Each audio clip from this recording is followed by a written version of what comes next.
Hey everyone, for today's video, I'm gonna teach you how to add money in your PayPal account. So it's actually very simple. I'm gonna teach you how to link your money, your card, your bank, and that's how you can pay. So you don't actually just add money into your PayPal.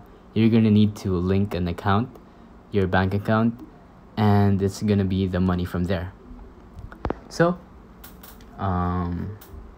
all you have to do is once you open the app and you don't have a linked account yet, you're gonna want to tap on link card or bank, and then once you tap on that, tap on either credit or debit and just type your info like your street address, your security code, your security pin, and your card number.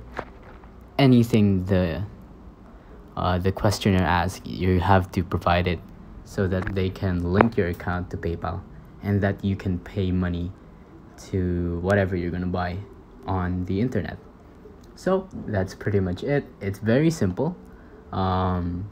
If the video helped, please consider liking, subscribing, and hitting the notification bell. Any questions? Feel free to comment down below.